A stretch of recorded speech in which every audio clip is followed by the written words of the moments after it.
ከሐሳብ ምንጭነቱ ባሻገር የሳቤ ጉልበቱ ለኢትዮጵያዊ ብሔራዊ ጥቅም ያለውንና ከፍ ያለ ፋይዳ ወይም ስትራቴጂክ ኢምፔራቲቭ በማመላከት ጭምር ነው። መካከለኛው ምስራቅ ለዓመታት የዘለቀው በኢራንና በእስራኤል መካከል የነበረው የጥላቻና የቀዝቃዛ ጦርነት ግንኙነት የቀናት በፊት ወደ ቀጥተኛ ወታደራዊ ፍጥጫ ተሸጋግሮ መላውን ዓለም በከፍተኛ ስጋት ውስጥ ከቶታል። በቀጠናው የጸጥታ ሁኔታ ላይ ከፍተኛ ስጋት የደቀነው ይህ ውጥረት በተለይ እስራኤልና ከአሜሪካ የተቀናጀ ጥቃት በኢራን ላይ መሰንዘሩን ተከትሎም የመካከለኛው ምስራቅን ፖለቲካዊ ካርታ እንደ አዲስ ለመቀየር በሚያስችል ደረጃ ላይ ይገኛል። የዩክሬን ጦር ኃይሎች በሩሲያ ቁጥጥር ስር ባሉ ግዛቶች ውስጥ በሚገኙ እጅግ ዘመናዊና ስትራቴጂካዊ የሩሲያ የአየር መከላከያ ስርዓቶች ላይ ተከታታይና የተቀናጀ ጥቃት መፈጸማቸውን ይፋ ማድረጋቸው በጦር ሜዳው ላይ ያለውን ሚዛን ለመቀየር የታለመ ትልቅ እርምጃ መሆኑን ያሳያል። የሥራ ሁኔታን፣ የሙያ ደህንነትን፣ ጤንነትና የሥራ አካባቢያዊ ጥበቃንና የሁለትዮሽና የሶስትዮሽ ማህበራዊ ምክክር አሰራርን በማጠንከር በሕግ መሰረት የማማከርና የመቆጣጠር ተግባራትን እያመጣጠነ ስራውን የሚያከናውን አካል ስልጣንና ተግባር መዘርዘርና መወሰን በማስፈለጉ የአሰሪና ሰራተኛ ሕግ ሊወጣ ችሏል። ሰላም ጤና ይስጥልን ውድ የሀገሬ ቴሌቪዥን ተመልካቾች እንደምን አምሽታችኋል። ከሀገሬ ቴሌቪዥን የዕለቱን መረጃዎች ይዘን ቀርበናል። አብራችሁን ቆዩም። እንኳን ለአድዋ ድል በዓል 130ኛ ዓመት አደረሳችሁ። የመጀመሪያውን መረጃችንን በዚሁ የድል በዓል ላይ ያተኩራል። ወደዛው እንለፍ። አድዋ ለኢትዮጵያውያን ጦርነት ብቻ ሳይሆን ሰብአዊነትን ለዓለም ያሳዩበት ዕለት ነው። አድዋን በምንዘክርበት በዛሬው ዕለትም ኢትዮጵያውያን አሁን ላይ ከመከፋፈል ወጥተው በህብረት መቆም እንዳለባቸው ተነግሯል። ሚካኤል ኃይሌ። አድዋ የጦርነት ታሪክ አይደለም። አድዋ ኢትዮጵያውያን ከጣሊያን ጋር ያደረጉት ጦርነት ብቻም አይደለም። አድዋ ሰውነት የሚለው እሳቤ ኢትዮጵያ ለዓለም ያሳየችበት ዕለትም ነው።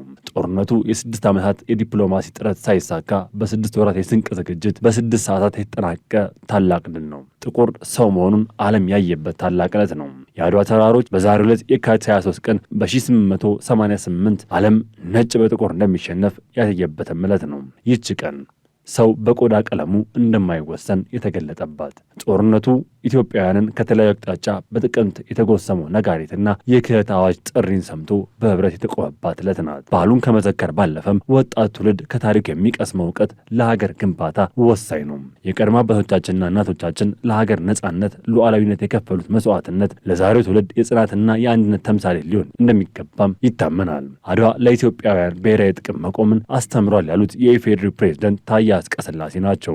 የአድዋ ጀግንነት ለኢትዮጵያን ዲሞክራሲና የፖለቲካ ልምምድ የሚያሰፋ የቡድንተኝነትን ሐሳብ የሚጋፋ ስለመሆኑም አብራርተዋል። አድዋ ከሐሳብ ምንጭነቱ ባሻገር የሳቤ ጉልበቱ ለኢትዮጵያዊ ብሔራዊ ጥቅም ያለውንና ከፍ ያለ ፋይዳ ወይም ስትራቴጂክ ኢምፔራቲቭ በማመላከት ጭምር ነው። ይህም ብቻ አይደለም።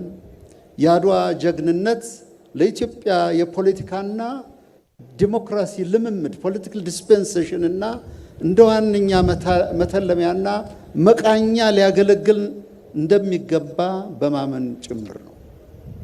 ውድ ኢትዮጵያውያን፣ የአድዋ አስተምሮት ኢትዮጵያዊነትን ሲያገዝፍ የቡድን እሳቤን በአግባቡ ከርክሞ የሚይዝ ነው።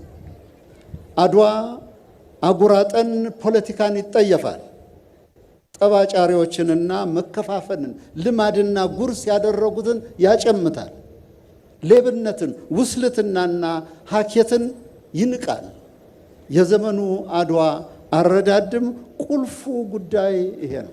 ወጣቱ ትውልድ የቀድሞውን ታሪክ በመከተል በሀገር ፍቅር ወኔ በመላበስ ከመከፋፈል ወጥቶ ለሀገር እድገት ሊቆም እንደሚገባ የጥንታዊ ኢትዮጵያ ዜግኖች አርበኞች ማህበር ፕሬዝዳንት ልጅ ዳንኤል ጆሴ ተናግረዋል። ወጣቶች በታሪክ አጋጣሚ የተፈጠሩ ልዩነቶችን በውይይት በመፍታት በኢኮኖሚ በግብርናና በቴክኖሎጂ ዘርፎች ንቁ ተሳታፊ በመሆን የበለጸገች ኢትዮጵያን ሊገነቡ እንደሚገባም ተናግረዋል። ይህንን ባህል ስታከብሩ ስለ ራሳችሁ አታስቡ። ብዙዎቻችሁ እዚህ ከ30 ዓመት በላይ ናችሁ።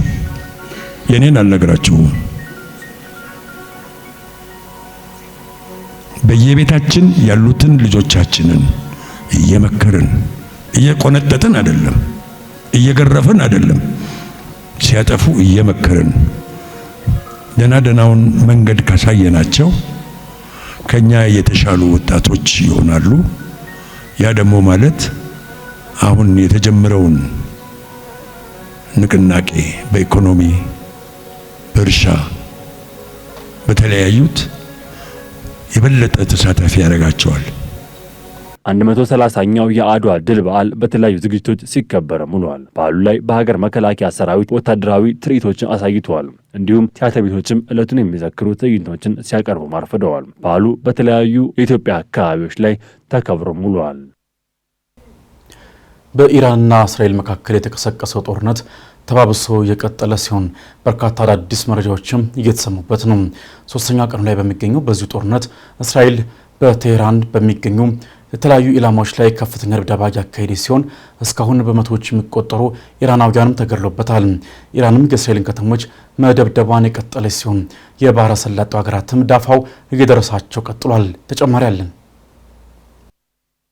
በመካከለኛው ምስራቅ ለዓመታት የዘለቀው በኢራንና በእስራኤል መካከል የነበረው የጥላቻና የቀዝቃዛ ጦርነት ግንኙነት ከቀናት በፊት ወደ ቀጥተኛ ወታደራዊ ፍጥጫ ተሸጋግሮ መላውን ዓለም በከፍተኛ ስጋት ውስጥ ከቶታል። በቀጠናው የጸጥታ ሁኔታ ላይ ከፍተኛ ስጋት የደቀነው ይህ ውጥረት በተለይ እስራኤልና የአሜሪካ የተቀናጀ ጥቃት በኢራን ላይ መሰንዘሩን ተከትሎ የመካከለኛው ምስራቅን ፖለቲካዊ ካርታ እንደ አዲስ ለመቀየር በሚያስችል ደረጃ ላይ ይገኛል። እስራኤልና አሜሪካ በቴህራን ውስጥ የኢራኑን የበላይ መሪ አያቶላህ አሊ ካሜኒ ኢላማ ያደረገ ጥቃት ከፈጸሙ በኋላ አሊ ካሜኒን ከቤተሰቦቻቸው ጋር እንዲሁም በርካታ የጦር መሪዎችን መግደላቸው የሚታወስ ሲሆን ይህ ጦርነት በየደቂቃው በርካታ አዳዲስ ጉዳዮችን እያስተናገደ ቀጥሏል። እስራኤል ከገደለቻቸው የኢራን የጦር መሪዎች መካከልም የሀገሪቱ የመከላከያ ሚኒስትር አዚዝ ናሲር ዛዴህ፣ የጦር ኃይሎች ጠቅላይ አዛዥ ሌተናል ጀነራል አብዱራሂም ሙሳዊ፣ የአብዮታዊ ዘብ ኃይሉ መሪ ሜጀር ጀነራል መሐመድ ፓክፑርና የመከላከያ ምክር ቤት ጸሐፊ የሆኑት አሊ ሻክማን ይገኙበታል። ከዚህ ባሻገር በእስራኤልና አሜሪካ ጥቃት ከ200 በላይ ኢራናውያን ስለመገደላቸው ሲሰማ ከ700 በላይ ደግሞ ተጎድተዋል ተብሏል። ኢራንን በበኩሏ አጸፋ እርምጃዎችን በእስራኤልና የአሜሪካ የጦር ሰፈሮች ላይ አጠናክራ ስለመቀጠሏ የተሰማ ነው። ኢራን ለደረሰባት ጥቃት ፈጣንና ጠንካራ ምላሽ እየሰጠች ሲሆን በበርካታ ዙሮች እንደ ኢማድና ጋድር ያሉ የተለያዩ አይነት ሚሳኤሎችን ወደ እስራኤል በማስወንጨፍ ጥቃት እየፈጸመች ነው። በዚሁ ጠናክሮ በቀጠለው የኢራን ጥቃት በእስራኤል ቤት ሸሽ በተባለ ስፍራ 9 ሰዎች እንደተገደሉ ሪፖርት ተደረገ ሲሆን በመላ አገሪቱ ደግሞ 12 ሰዎች ሕይወታቸው አልፏል ተብሏል። ከ100 በላይ እስራኤላውያን መጉዳታቸውንም መረጃዎች አመላክተዋል። የአየር መከላከያ ስርዓቶች የኢራን ሚሳኤሎችና ድሮኖች በማክሸፍ ላይ ተጠምደዋል። ኢራን በእስራኤል አየር መከላከያ ላይ የምድር ሰንጣቂ ቦምብ መጠቀሟ ሲገለጽ የቦምብ ጥቃቱ ብዙ ህንፃዎች ላይ ጉዳት አደርሷልም ተብሏል። እስራኤል በቴህራን በሚገኙ የኢራን ኢላማዎች ላይ ተደጋጋሚ ጥቃቶችን እየፈጸመች ሲሆን የኢራን የአጸፋ እርምጃም ያልነካው የባህረ ሰላጤው ሀገር የለም። ከእስራኤል እስከ ኳታር፣ ከሳውዲ አረቢያ እስከ ኩዌት፣ የተባበሩት አረብ ኤሚሬቶችና የኒውክሌር ድርድር ሂደቱን ስትመራ የነበረችው ኦማን ሳትቀር በኢራን ሚሳኤል መደብደባቸውን ቀጥሏል። በተጨማሪም በኩዌት የሚገኙ የአሜሪካ ወታደራዊ አውሮፕላኖች መከስከሳቸውና በባህሬን የሚገኘው የአሜሪካ ኤምባሲ ለዜጎቹ ሽብር ጥቃት ስጋት ማስጠንቀቂያ ማውጣቱ የቀጠናው ውጥረት የአሜሪካንን ጥቅም በቀጥታ እየፈተነ መሆኑን ያሳያል። በሌላ በኩል የባህረ ሰላጤው ሀገራት በግጭቱ መስፋፋት ከፍተኛ ስጋት እንዳደረባቸው ገልጸው ራሳቸውን ለመከላከል እንደሚሰሩ አስታውቀዋል። የኢራን ተኪያል ተብሎ የሚታወቀው የሊባኖሱ ሂዝቦላህም የአያቶላህ አሊ ካሜኒ መገደል ለመበቀል በሚል ወደ እስራኤል በሚሳኤልና በድሮን የታገዘ ጥቃት ከፍቷል። እስራኤልም በሊባኖስ በተለይም በቤይሩት በሂዝቦላ ቁጥጥር ስር ባሉ አካባቢዎች ላይ ከባድ የአየር ድብደባዎችን ፈጽማለች። በዚህም ከ30 በላይ ሰዎች ሕይወት ተቀጥፏል። ይህ በእንዲህ እንዳለ የአሜሪካው ፕሬዚዳንት ዶናልድ ትራምፕ የኢራን አዲሱ አስተዳደር ለመደራደር ፈቃደኛ ከሆነ በራቸው ክፍት መሆኑን መናገራቸው አነጋጋሪ ሆኗል። የኢራን ተደራዳሪዎች ለመነጋገር ጥያቄ እያቀረቡልን ያሉት ፕሬዚዳንቱም ይሁንና በጣም ዘገዩ ሲሉ በኢራን መሪዎች ላይ ተሳልቀዋል። ፕሬዚዳንት ዶናልድ ትራምፕ የጦርነት ዘመቻው ሁሉም ዓላማዎቹን እስኪመታ ድረስ ይቀጥላል በማለት የሀገራቸውን አቋም ግልጽ ሲያደርጉም ጦርነቱ ለ4 ሳምንታት ሊቆይ እንደሚችል አስጠንቅቀዋል። የኦማን የውጭ ጉዳይ ሚኒስትር ባድር አልቡሰይድ ግጭቱን በውይይት ለመፍታት የዲፕሎማሲው በር አሁንም ክፍት ነው ሲሉ በማሳሰብ የትራምፕን ሀሳብ አጠናክረዋል። ይሁንና የኢራን ከፍተኛ የብሔራዊ ደህንነት ምክር ቤት ኃላፊ አሊ ላርጃኒ በበኩላቸው ሀገራቸው ከአሜሪካ ጋር ምንም አይነት ድርድር እንደማታደርግ በመግለጽ የአጸፋ እርምጃዋን አጠናክራ እንደምትቀጥል ማሳያ ሆኗል። አሊ ላርጃኒ ባለፈው ቅዳሜ ለተገደሉት የአያቶላህ አሊ ካሜኒ ታማኝ አማካሪና ተተኪ መሪ እንዲሆኑ የተመረጡ መሆናቸው ተገልጿል። የዩክሬን ጦር በዶኔስክ ግዛት የሚገኙ የሩሲያ ኤስ-300 የአየር መከላከያ ራዳሮችንና ወታደራዊ ኢላማዎችን በድሮን መምታቱን አስታውቋል።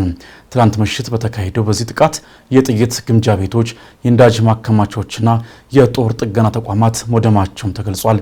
ደምሰው ሽፈራው በምስራቅ አውሮፓ ደም አፋሳሽ ግጭት ውስጥ አዲስና ወሳኝ ምዕራፍ መጀመሩን የሚያበስሩ ክስተቶች በይፋ ተመዝግበዋል።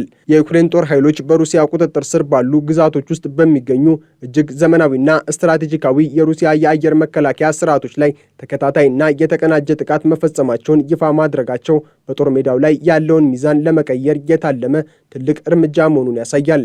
ይህ ወታደራዊ ስኬት የመጣው ዩክሬን በታሪኳ አይታው የማታውቀውን በሩሲያ መጠነ ሰፊ የሚሳኤልና የድሮን ድብደባ የታጀበውን እጅግ አስቸጋሪ የ2025-26 የክረምት ወቅት በጽናት ተቋቁማ ካለፈች በኋላ መሆኑ ደግሞ ለኪየቭ የሞራል የበላይነትን ሰጥቷታል። በአውሮፓውያኑ መጋቢት መጀመሪያ ላይ የተመዘገበው ወታደራዊ ድል ዋነኛ ትኩረት በዶኔስክ ግዛት ውስጥ የሚገኙት የሩሲያ ኤስ-300 እና ይበልጥ የላቁ ኤስ-300 ቪ4 የአየር መከላከያ ስርዓቶች ራዳር ጣቢያዎች መመታታቸው ነው። ኤስ-300 ቪ4 በሩሲያ የጦር መሳሪያ ዝርዝር ውስጥ ካሉ እጅግ ዘመናዊና ረጅም ርቀት ተወንጫፊ ሚሳኤሎችን፣ ባለስቲክ ሚሳኤሎችንና የጠላት ተዋጊ አውሮፕላኖችን የመጥለፍ አቅም ካላቸው ስርዓቶች አንዱ ነው። እነዚህን ስርዓቶች መምታት ማለት የሩሲያን የሰማይ ጋሻ በከፊል መስበር ብቻ ሳይሆን የሩሲያን ወታደራዊ እንቅስቃሴ እውር የማድረግ ያህል የሚቆጠር ስትራቴጂካዊ ስኬት ነው። በዘመናዊ ጦር ውስጥ ራዳር የአየር መከላከያ ስርዓቱ አንጎልና አይን በመሆኑ ዩክሬን እነዚህን ራዳሮች በማውደም የሩሲያን ሚሳኤል ባትሪዎች ኢላማ የመለየት አቅም አሳጥታቸዋለች። ይህ ሁኔታ ዩክሬን በቀጣይ ለምታደርጋቸው የአየር ላይ ጥቃቶች ወይም ለረጅም ርቀት ሚሳኤል ዘመቻዎቿ ክፍት የአየር ኮሪደር እንዲፈጠርላት ትልቅ አጋጣሚ ሆኗል። በጥቃቱ ወቅት ድሮኖች በስፋት ጥቅም ላይ መዋላቸውን የሚጠቁሙ ምስሎች ቢለቀቁም የዩክሬን ጠቅላይ ኢታማዦር ሹም ሌሎች የረጅም ርቀት ቴክኖሎጂ መሳሪያዎችን ስለመጠቀማቸው በዝርዝር ከመግለጽ ተቆጥቧል። ይህ ምስጢራዊነት በሩሲያ በኩል ያለውን ስጋትና ግራ መጋባት ይበልጥ እንዲጨምር ያደረገ ሲሆን ዩክሬን የሩሲያን የአየር መከላከያ ሰብሮ ለመግባት አዳዲስ ዘዴዎችን እያዘጋጀች መሆኗን አመላካች ነው። ከራዳር ጣቢያዎቹ በተጨማሪም ዩክሬን በዛፓሮዥያ እና በዶኔስክ የሚገኙ የሩሲያ የጥይት ግምጃ ቤቶችን፣ የነዳጅና የዘይት መጋዘኖችን እንዲሁም የወታደራዊ መሳሪያዎች ጥገና ማዕከላትን ኢላማ ያደረገ መጠነ ሰፊ ጥቃት ሰንዝራለች። ይህ የተቀናጀ ጥቃት የሩሲያን የፊት መስመር ጦር ከሎጂስቲክስ አቅርቦት በማቆራረጥ በጦር ሜዳው ላይ ያለውን እንቅስቃሴ ሽባ ለማድረግ የታለመ ነው። በተለይም በዛፓሮዥያ ግዛት የተፈጸሙት ጥቃቶች ሩሲያ በደቡብ ዩክሬን በኩል የምታደርገውን ወታደራዊ ዝግጅትና የንብረት ክምችት በከፍተኛ ደረጃ አውድመዋል። የጥገና ማዕከላትን መምታት ማለት ደግሞ ሩሲያ በውጊያ ላይ የተበላሹባትን ታንኮችና የታጠቁ ተሽከርካሪዎች በፍጥነት ጠግና ወደ ጦር ሜዳ የመመለስ አቅሟን ማዳከም ማለት ነው። ይህ በረጅም ጊዜ ውጊያ ውስጥ የሩሲያን የሰው ኃይልና የመሳሪያ የበላይነት ለመቀነስ የሚደረግ ስልታዊ እርምጃ ተደርጎም ተወስዷል። የካቲት መጨረሻና መጋቢት መጀመሪያ ለዩክሬን የድል ዜናዎችን ይዘው የመጡት በወታደራዊ መስክ ብቻ አይደለም። ፕሬዝዳንት ቮሎዲሚር ዜሌንስኪ በትላንትናው ዕለት ለሕዝባቸውና ለዓለም አቀፉ ማህበረሰብ ባደረጉት ንግግር ዩክሬን ካሳለፈቻቸው የክረምት ወቅቶች ሁሉ እጅግ አስከፊውና ከባዱ የዘንድሮ መሆኑን ገልጸዋል። እንደ ፕሬዝዳንቱ ገለጻ ሩሲያ ዩክሬንን በብርድና በጨለማ ለማንበርከክ ያላደረገችው ጥረት የለም። ባለፉት 3 ወራት ብቻ ሩሲያ ከ19000 በላይ የጥቃት ድሮኖችን፣ 19000 የሚጠጉ የአየር ላይ ቦምቦችንና በመቶዎች የሚቆጠሩ ሚሳይሎችን በዩክሬን ከተሞች ላይ አዝንባለች። በተለይም በጥርና በየካቲት ወራት የሙቀት መጠኑ እስከ 20 ዲግሪ ሴንቲግሬድ በወረደበት ወቅት የሩሲያ ጥቃት ያነጣጠረው በዩክሬን የኃይል መሠረተ ልማቶች ላይ ነበር። በአውሮፓውያኑ የካቲት 7 የተፈጸመው መጠነ ሰፊ ጥቃት በዩክሬን የኒውክሌር ኃይል ማመንጫዎችና ማከፋፈያ ጣቢያዎች ላይ ጉዳት በማድረስ የሀገሪቱን የኤሌክትሪክ አቅርቦት በግማሽ እንዲቀንስ አድርጎት ነበር። ይህ የሩሲያ ስትራቴጂ ሲቪሉን ሕዝብ ለቅዝቃዜና ለጨለማ በመዳረግ በመንግስት ላይ ተቃውሞ እንዲነሳና ኪየቭ ለድርድር እንድትገደድ የታለመ ቢሆንም የዩክሬን ሕዝብና የኢነርጂ ስርዓት ሳይፈርስ ክረምቱን ማለፉ ለሞስኮ ትልቅ ስትራቴጂካዊ ሽንፈት ሆኗል። ፕሬዝዳንት ዜሌንስኪ ዩክሬናውያን ተረፍን በማለት የሕዝባቸውን ጽናት ሲያወድሱ የሩሲያ ድርጊት አረመኔያዊ እና ምንም አይነት ሰብአዊ ምክንያት የሌለው መሆኑን ገልጸዋል።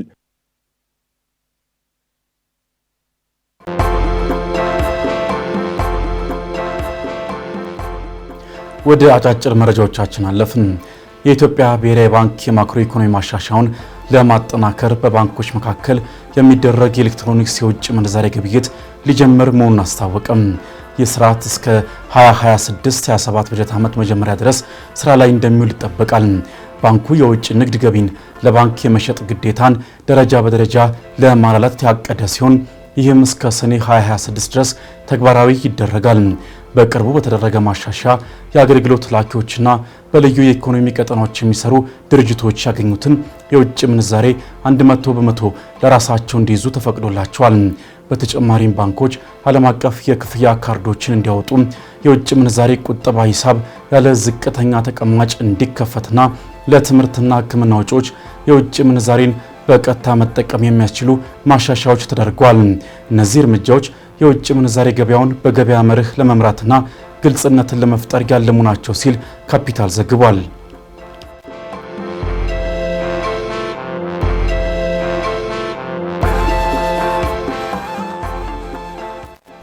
የሚኒስትሮች ምክር ቤት ባካሄደው 53ኛ መደበኛ ስብሰባ በሀገሪቱ የቴክኖሎጂ የኢኮኖሚና ማህበራዊ ዘርፎች ላይ የተለያዩ ውሳኔዎችን አሳልፏል።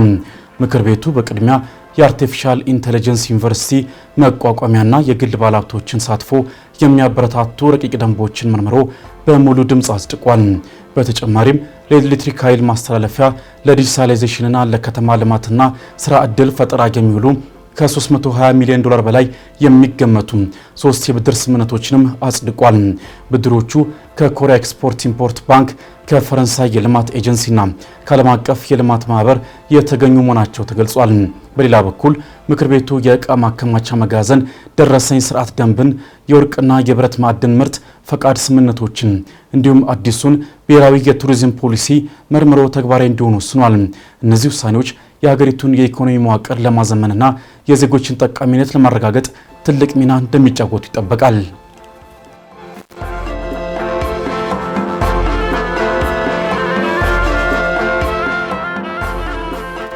ሜሪ ጆይ በአዲስ አበባ አስኮ በሚገኘው ማዕከሉ የኩላሊት እጥበት ሕክምና አገልግሎት መጀመሩን አስታወቀ። ሜሪ ጆይ ኢትዮጵያ የመጀመሪያውን የኩላሊት እጥበት ማዕከል በሐዋሳ ከተማ ከፍቶ አገልግሎት በመስጠት ላይ እንደሚገኝ የተናገሩት የድርጅቱ መስራችና ስራ አስኪያጅ ሲስተር ዘቢዳር ዘውዴ በአዲስ አበባ ስራ የጀመረው የኩላሊት እጥበት አገልግሎት ሁለተኛው መሆኑን ገልጸዋል።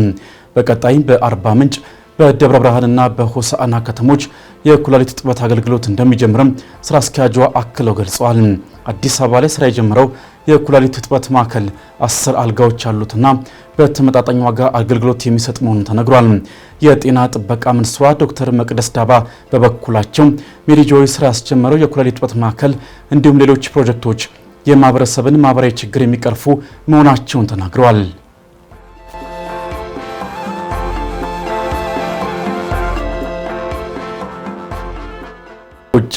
በደቡብ ሱዳን ሮይንግ የስራ አመራር አካባቢ በአንዲት ከተማ ላይ ባልታወቁ ታጣቂዎች በተፈጸመ ጥቃት 82 ንጹሃንን ጨምሮ 122 ሰዎች መገደላቸውን የአካባቢው የኮሙኒኬሽን ኃላፊ አስታውቀዋል።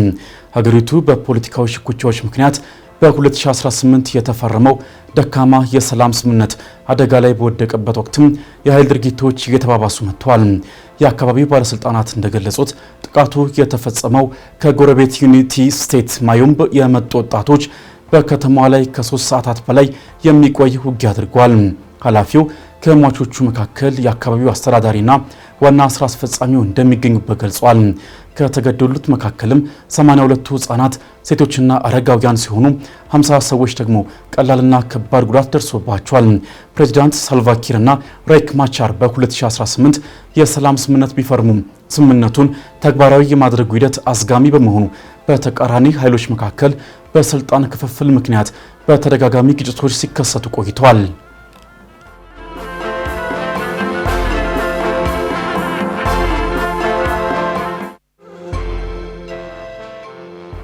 በመጨረሻም ትላንት እሁድ በአፍጋኒስታን ዋና ከተማ ካቡል ላይ ፍንዳታና የተኩስ ድምፅ የተሰማ ሲሆን የታሊባን አስተዳደር በከተማ ሰማይ ላይ በሚበሩ የፓኪስታን የጦር ጀቶች ላይ የአየር መከላከያ ተኩስ መክፈቱን አስታውቋል። ይህ ግጭት የተከሰተው ፓኪስታን አፍጋኒስታን አማጽያንን ትደብቃለች በሚል በሀገሪቱ የመንግስት ተቋማት ላይ ጥቃት መፈጸሟን ተከትሎ ነው። በሁለቱ ጎረቤቶች መካከል ያለው ውጥረት እየተባባሰ መምጣቱን ለቀጠናዊ አለመረጋጋት ስጋትን የፈጠረ ሲሆን እንደ ኳታርና ሳውዲ አረቢያ ያሉ ሀገራት ግጭቱ እንዲቆም ጥሪ አቅርበዋል። ድርጊቱ የተፈጸመው እስራኤልና አሜሪካ በኢራን ላይ ጥቃት በሰነዘሩበትና በቀጠናው ከፍተኛ ወታደራዊ ውጥረት በነገሰበት ወቅት ነው። ፓኪስታን እስካሁን በጉዳዩ ላይ የሰጠችው ምላሽ የለም።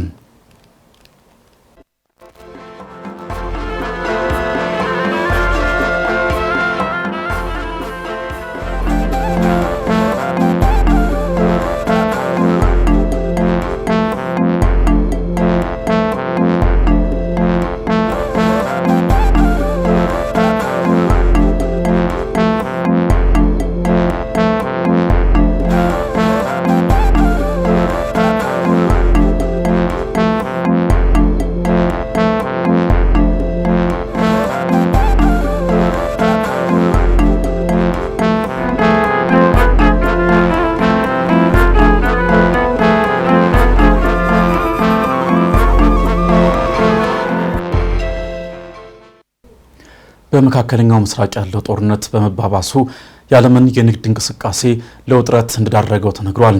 በተለይም የነዳጅ ዋጋ በከፍተኛ ሁኔታ ጭማሪ ያሳየ ሲሆን ጭማሪውን ተከትሎ የኑሮ ውድነትና የንግድ ውጥረቱ እንዳይባባስ ስጋትን አሳድሯል። ምረት ደግፍ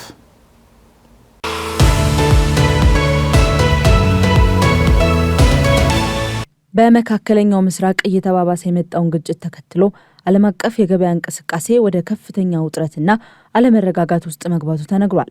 ባሳለፍነው ቅዳሜ አሜሪካና እስራኤል ኢራን ላይ በፈጸሙት የተቀናጀ ጥቃት ዓለም አቀፍ ገበያውን ለውጥረት መዳረጉን ዓለም አቀፍ መገናኛ ብዙሃን አስነብበዋል። የዓለምን ኢኮኖሚ እየመሩ ባሉት እንደ ጀርመን፣ ፈረንሳይ፣ እንግሊዝና በሌሎችም የአውሮፓ ሀገራት የሚገኙ ቁልፍ የንግድ ተቋማት ከፍተኛ መዋዠቅ አሳይተዋል ተብሏል። በተለይም የነዳጅ ዋጋ ማሻቀቡ ለንግድ ውጥረት መነሻ መሆኑ ተመላክቷል። ይህ ውጥረት በአውሮፓውያኑ የአየር መንገድ ኩባንያዎችና ከፍተኛ ኢንዱስትሪዎች ላይ ጫና በማሳደሩ የኩባንያዎች የአክሲዮን ዋጋ እንዲሽቆለቆል ማድረጉ ተገልጿል። በዓለም አቀፍ ደረጃ ከፍተኛ ነዳጅ አቅራቢ የሆነችው ኢራን ዋነኛ የንግድ ማስተላለፊያ የሆነውን የሆርሙዝ ስምጥን በመዝጋቷ ከባህረ ሰላጤው ሀገራት ወደ መላው ዓለም የሚወጣውን ነዳጅ አግዶታል። ይህ የባህር መስመር በ24 ሰዓት ውስጥ 21 ሚሊዮን በርሜል ነዳጅ የሚያልፍበት ሲሆን የዓለምን 20 በመቶ የነዳጅ ፍላጎት ይሸፍናል። ሀገሪቱ በዚህ አቋም የምትጸና ከሆነ አሁናዊ የንግድ ውጥረቱ ሊባባስ እንደሚችል ዓለም አቀፍ የኢኮኖሚ ባለሙያዎች ገልጸዋል። ይህ መረጃ እስከተጠናቀረበት ሰዓት ድረስ አንድ የብሬንት ድፍድፍ ነዳጅ ቅድሚያ ከነበረበት 8 በመቶ በመጨመር $82 እየተሸጠ የሚገኝ ሲሆን የአሜሪካ ድፍድፍ ነዳጅም በተመሳሳይ 7 በመቶ ጭማሪ አሳይቷል። ሁኔታው በዚህ ከቀጠለ በሳምንቱ የሚኖረው የነዳጅ ዋጋ $100 ሊያልፍ እንደሚችልም ባለሙያዎቹ አክለዋል። ይህንን የነዳጅ ውጥረት ለማርገብ የነዳጅ ላኪ ሀገራት ጥምረት ኦፒክ የነዳጅ ምርትን ለመጨመር ውሳኔ አስተላልፏል። በዚህም ሀገራቱ ቀድሞ ይልኩት ከነበረው የነዳጅ መጠን በቀን 206,000 በርሜል ተጨማሪ ነዳጅ ወደ ዓለም ለማቅረብ ስምምነት ላይ ደርሰዋል። ምንም እንኳን ኦፒክ የነዳጅ ምርትን ሊጨምር እንጂ የመርከብ መንገዶች መዘጋታቸው ተጨማሪ እንቅፋት እንደሆነ ተመላክቷል። ይህ በእንዲህ እንዳለ ነዳጅን ከውጭ ከሚያስገቡ ሀገራት ተርታ የምትሰለፈው ኢትዮጵያ አሁናዊ የነዳጅ ሁኔታ ባለመረጋጋት የሚቀጥል ከሆነ የውስጥና የውጭ የንግድ እንቅስቃሴዋ ላይ አሉታዊ ተጽዕኖችን የሚያሳድርባት ይሆናል።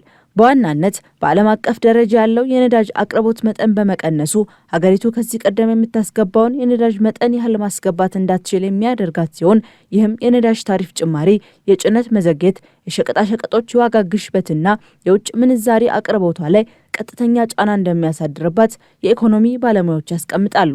ከዚህ ባሻገር እንደ ቡና፣ አበባና የቅባት እህሎች ያሉ ምርቶቿን ተደራሽ የምታደርገው ወደ አውሮፓና መካከለኛው ምስራቅ ገበያዎች በመሆኑ ምርቶቿ በዓለም ገበያ ላይ ያላቸው ተወዳዳሪነት እንዳይቀንስ ስጋት የሚያሳድርበት ይሆናል። በተጨማሪም የኢትዮጵያ አየር መንገድ በነዳጅ ጭማሪና ሊደረጉ በሚችሉ የበረራ ለውጦች ምክንያት የገቢ መቀነስ ሊያጋጥመው እንደሚችልም ባለሙያዎቹ አክለዋል። ይህ የመካከለኛው ምስራቅ ጦርነት ከነዳጅ ዋጋ በተጨማሪ እንደ ወርቅ፣ የአሜሪካን ዶላር፣ የጦር መከላከያ መሳሪያዎች፣ የመጓጓዣና ኢንሹራንስ ወጪዎች ላይ ከፍተኛ ተጽዕኖ ማሳደሩን በርካታ ዓለም አቀፍ መገናኛ ብዙሃን በፊት ገጻቸው ላይ አስፍረውታል።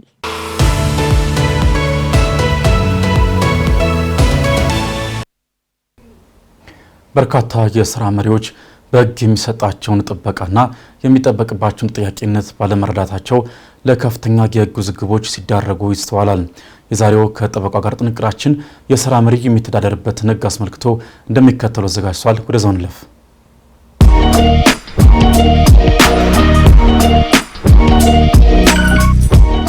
ጤና ይስጥልን። ጠበቃ እንዳርጌ ካሴ ነኝ። የስራ መሪ ስለሚተዳደርበት ሕግ ነክ መረጃ ላካፍላችሁ። አሰሪና ሰራተኛ የጋራ ላይ ኖሯቸው የስራ ግንኙነቶቻቸውን መሰረታዊ በሆኑና በሕግ በተደነገጉ መብቶችና ግዴታዎች ላይ በመመስረት አስተማማኝ የኢንዱስትሪ ሰላም፣ የዘላቂ ምርታማነትና የገበያ ተወዳዳሪነት አቅም በመፍጠር ሀገራችን ለተያዘችው ፈጣን የኢኮኖሚ እድገት የማስመዝገብ ብሔራዊ ግብ በትብብርና በጋራ እንዲሰሩ ማድረግ ጠቃሚ በመሆኑ ሰራተኞችና አሰሪዎች የየራሳቸውን ማህበራት በሙሉ ፈቃድና ነጻነት በማቋቋም በመረጧቸው ሕጋዊ እኩሎች አማካኝነት መብትና ጥቅማቸውን ለማስጠበቅና ግዴታዎቻቸውን በአግባቡ ለመወጣት የህብረት ድርድር እንዲያደርጉ በመካከላቸው የሚነሱ የስራ ክርክሮችም የማህበራዊ ምክክር ስርዓትን ጨምሮ በሌሎች አማራጭ መድረኮች በተቀላጠፈ ሁኔታ መፍትሄ እንዲያገኙ የሚያስችል ስርዓት መዝጋት አስፈላጊ በመሆኑ ሰራተኞችና አሰሪዎች የየራሳቸውን ማህበራት በሙሉ ፈቃድና ነጻነት መሰረታዊ የስራ ላይ መብቶችንና ግዴታዎችን ግንዛቤ ውስጥ በማስገባት ለኢንቨስትመንትና ሀገራዊ የኢኮኖሚ እድገት ግቦች መሳካት ምቹ ሁኔታ መፍጠር የሚያስችል የአሰሪና ሰራተኛ ጉዳይ አስተዳደር ስርዓት መመስረት አስፍራ እንዲቻል እንዲሁም የስራ ሁኔታን፣ የሙያ ደህንነትን፣ ጤንነትና የስራ አካባቢያዊ ጥበቃንና የሁለትዮሽና የሶስትዮሽ ማህበራዊ ምክክር አሰራርን በማጠንከር በህግ መሰረት የማማከርና የመቆጣጠር ተግባራትን እያመጣጠነ ስራውን የሚያከናውን አካል ስልጣንና ተግባር መዘርዘርና መወሰን በማስፈለጉ የአሰሪና ሰራተኛ ህግ ሊወጣ ችሏል። የስራ መሪ ማለት በህግ ወይም እንደ ድርጅቱ የስራ ጠባይ በአሰሪው በተሰጠው የውክልና ስልጣን መሰረት የስራ አመራር ፖሊሲዎችን የማውጣትና የማስፈጸም ስልጣን ያለው ወይም ሰራተኛን የመቅጠር፣ የማዘዋወር፣ የማገድ፣ የማሰናበት ወይም የመመደብ ተግባሮችን የመውሰድ ስልጣን ያለው ግለሰብ ሲሆን እነዚህን የስራ አመራር ጉዳዮችን አስመልክቶ የአሰሪውን ጥቅም ለመጠበቅ አሰሪው ሊወስደው ስለሚገባው እርምጃ በማንም ሳይመራ የራሱን የውሳኔ ሀሳብ የሚያቀርብ የህግ አገልግሎት ኃላፊን እንደሚጨምር በህጉ ተገልጧል። አንድ ሰራተኛ የስራ መሪ ነው ወይስ አይደለም የሚል ክርክር ሲነሳ እነዚህ ከላይ የተገለጡት መስፈርቶች ወሳኝ ናቸው። በተግባር በፍርድ ቤት ክርክር እንደምንመለከተው አንዳንድ ሰራተኞች ቅጥር ሲፈጽሙ በስራ መዘርዝራቸው ላይ የስራ መሪ መሆናቸውን የሚያሳይ ሀሳብ የሰፈረበት ቢሆንም ነገር ግን በተግባር አንድ የስራ መሪ የሚያከናውናቸውን ስራዎች የማይሰራ ከሆነ እንደ ስራ መሪ ሊቆጠር አይችልም። በተቃራኒው አንድ ሰራተኛ ሲቀጠር ተራ ሰራተኛ መሆኑን የሚያሳይ የቅጥር ደብዳቤ ከተሰጠው በኋላ በተግባር እያከናወነ ያለው አንድ የስራ መሪ የሚያከናውናቸውን ተግባራት የሚፈጽም ከሆነ የስራ መሪ ከመሆን አያልፍም። ዋናው ነገር በቅጥር ደብዳቤ ላይ የተገለጠው ስያሜ ሳይሆን በተግባር ከሚያከናውነው ስራ ላይ ነው። የስራ መሪ ከአሰሪው ጋር አለመግባባት ሲከሰት ክርክሩ የሚመራው በአሰሪና ሰራተኛ ህጉ ሳይሆን በ1952 ዓ.ም በወጣው የስራ ውልን በተመለከተ ህግ መሰረት ሲሆን ክስ ሲያቀርብ የዳኝነት በመክፈል ወይም በድሃ ደንብ መሆኑ ሊታወቅ ይገባል። አመሰግናለሁ።